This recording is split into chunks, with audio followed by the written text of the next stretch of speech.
अभी तो देखिए, ये चुनाव आयोग का एप्लीकेशन है और मेरा ईपीआईसी नंबर हमने इसमें डाला है। ईपीआईसी नंबर अगर आप चाहें तो हम बता भी दें।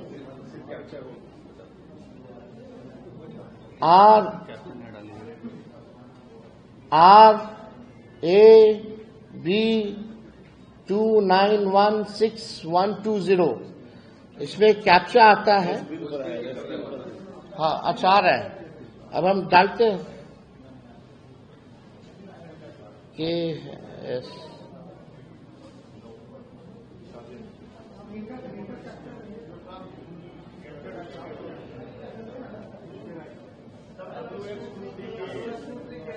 WNRN।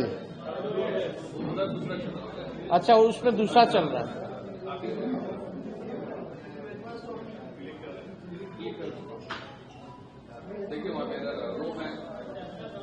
डालिए। क्या बोल रहा है? No record. आप देखिए, डालो।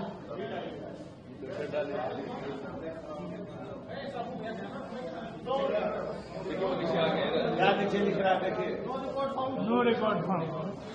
What does it mean?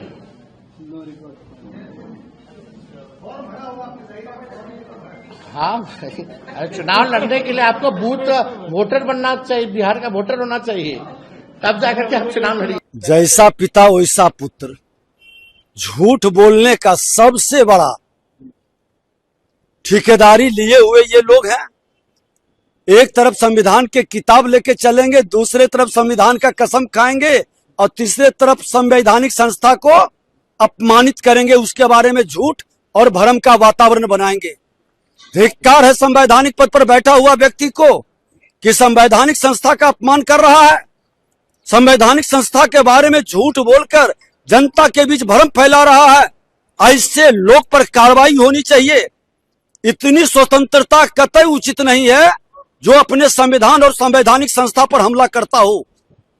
Bharat के अंदर ये मानसिकता पर रोक लगनी चाहिए और ऐसे लोगों को ऊपर कार्रवाई होनी चाहिए। चुनाव नहीं लड़ पाएंगे, ये भी कह रहे हैं। अरे वो डरे हुए हैं, जहां से लड़ेंगे चुनाव हारेंगे। वो दूसरे के ठेका लेके चल रहे हैं, राघोपुर में भी खोज रहा है और उनको तो हम चुनौती दिए कि आइए लखीसराय लड़ लीजिए। ये लोग परिवारवाद के राजनीतिक जमींदारी को जागीर समझ लिया है और उस जागीर का खात्मा बिहार की जनता जो मालिक है इस बार कर देगी। देखिए, माननीय नेता प्रतिपक्ष का नाम बिल्कुल है। एक तो नाम नहीं रहने की दावा बिल्कुल गलत है। जिस बूथ में वो वोट करते थे उसी बूथ पर अभी भी उनका नाम कायम है और सभी लोग सार्वजनिक तौर पर हैं, सभी लोग देख सकते हैं। दूसरा, जो एपिक नंबर के बारे में वो कह रहे हैं, जो एपिक नंबर हमारा पास उपलब्ध है, जो गहन पुनरीक्षण के पहले उनके नाम के साथ जुड़ा हुआ एपिक नंबर, वो एपिक नंबर उनके द्वारा भी सेम एपिक नंबर को 2020 के विधानसभा चुनाव में समर्पित किया गया।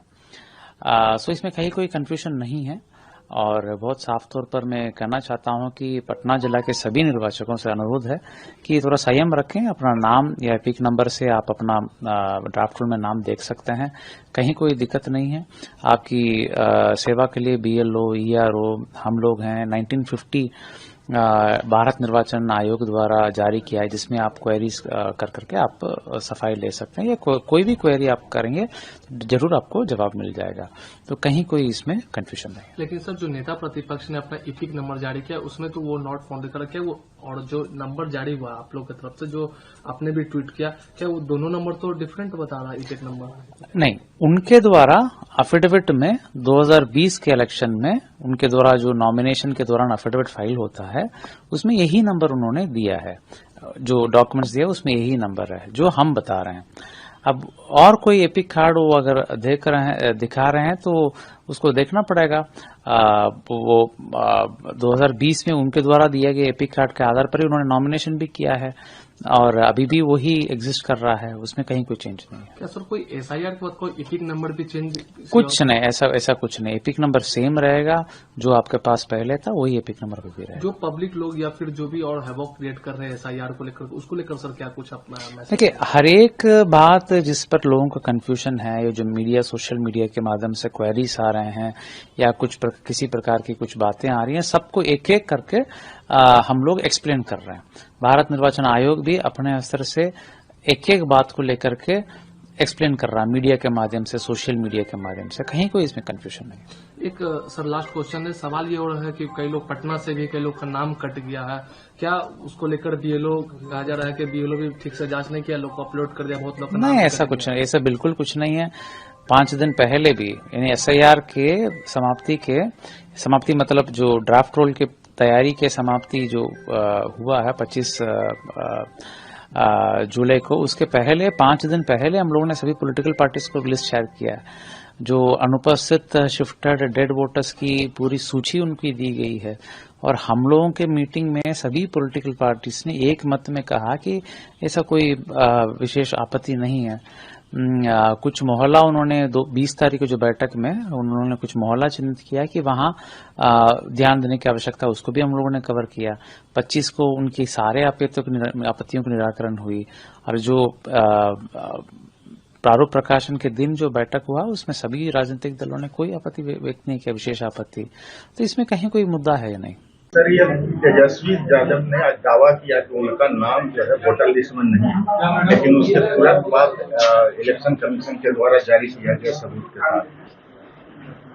इसे आप लोग क्या समझते हैं? मैं तो यही समझता हूँ कि एन केन प्रकारेण SIR को ये लोग डिफेम कराना चाहते हैं। इलेक्शन कमीशन जो अच्छा काम कर रही है, यानी कि मरे हुए लोगों को, जिसका नाम नहीं है उन लोगों का नाम कटवा करके, जिनका नाम नहीं है उनका नाम जुड़वा रही है। और उसके अलावे भी अभी 1 महीना का समय दिया गया है, ड्राफ्ट तैयार हो गया, भेज दिया। ड्राफ्ट में 1 महीना का समय हुआ है कि आप देख लीजिए कि आपका नाम है कि नहीं है। अगर नाम है तो कोई बात नहीं है, नहीं है तो जुड़वाइए। इससे ज़्यादा ट्रांसपेरेंट क्या हो सकता है? अब इस चीज़ को उन लोग ठान लिया है कि SIR गलत है, ठान लिया है कि इलेक्शन कमीशन है जो सत्ता पक्ष के इशारे पर काम कर रही है। लेकिन हमको ताज्जुब होता है कि बॉम्बे की बात बोलते हैं लोग, बिहार की बात बोलते हैं, झारखंड में भी होने जा रहा है उसकी बात क्यों नहीं बोलते हैं? कर्नाटक में वो लोग जीत गए उसकी बात क्यों नहीं बोलते हैं? हरियाणा में वो लोग जीते हुए हैं उसकी बात क्यों नहीं बोलते हैं? तो कहने का मेरा मतलब है कि उन लोगों को तो कोई इशू है नहीं। नरेंद्र मोदी जी और हमारे नीतीश कुमार दोनों मिलकर के बिहार में ऐसा काम कर रहे हैं जिसको कि बिहार की जनता समझ रही है। और इस चीज़ को नकारने के लिए वो झूठ, क्योंकि वो लोग जानते हैं कि झूठ बात को 100 बार कहिए तो लोग सच्चा मान जाएंगे, इस नीति से वो लोग चल रहे हैं। लेकिन बिहार के लोग भी कम से कम जरूर जानते हैं, कितनों झूठा बोलिएगा तो आपके पक्ष में नहीं जाएंगे, सब सच्ची बात को जान रहे हैं। यहाँ साहब बिजली मिल रही है 24 घंटा, यहाँ हर गांव में रोड साबित हो गया है, हर जगह स्वास्थ्य केंद्र बन गया, हर जगह स्कूल बन रहा है। आप देख रहे हैं कि साहब रसोईया का है, ममता का है, ये सब का पैसा की बढ़ोतरी हो रही है। आप देख रहे हैं कि साहब वृद्ध जन, दिव्यांग जन सबको 11,000 रुपया प्रति मास से ये किया जा रहा है। सारा काम हो रहा है तो इन लोगों को समझ में आता है। एक झूठ मूठ कभी कहता है क्योंकि हम कह रहे थे इसलिए ऐसा कर रहे हैं। अब यही जोड़िए कि इन लोगों के पास कोई मुद्दा है नहीं, कुछ यही बोलते हैं। तो इस चीज़ को बिहार की जनता भली भांति समझती है, और आगे वाले चुनाव में ये लोग आज उतना है ना, उसका 1/4 भी नहीं आवेंगे, क्योंकि इन लोगों का कोई मुद्दा ही नहीं है। राहुल गांधी ने कहा है कि उनके पास सबूतों का एटम बम है ECI के खिलाफ वोट चोरी का। कौन मना कर रहा है? वो छोड़े ना। राहुल गांधी तो कुछ विदेश में जाकर के, कुछ यहाँ रह करके कुछ ऐसी बातें बोलते हैं जिसकी चर्चा हम नहीं करना चाहते हैं। आप लोग बोलते हैं, दुनिया लोग बोलते हैं कि वैसा आदमी तो बच्चा आदमी भी नहीं बोल सकता है, अपरिपक्व आदमी भी नहीं बोल सकता है, जैसी बात राहुल गांधी बोलते हैं। तो ये भी बोलते होंगे, छोड़े ना बम्मा, कौन उनको मना कर रहा है? मैं फिर कहूंगा, तेजस्वी यादव पूर्व उप मुख्यमंत्री हैं, वो भी विपक्ष के नेता हैं। एक विपक्ष के नेता दिल्ली में रोज झूठ बोलते हैं, बेबुनियाद बात बोलते हैं, चुनाव आयोग को धमकाते भी हैं। तो क्या तेजस्वी यादव और राहुल गांधी की राह पर चल पड़े हैं क्या? अरे गंभीर रहिए। आज आपकी गलती पकड़ी गई, आपका झूठ पकड़ा गया, आप एक्सपोज हो गए। अब तो समझिए ये गलत है।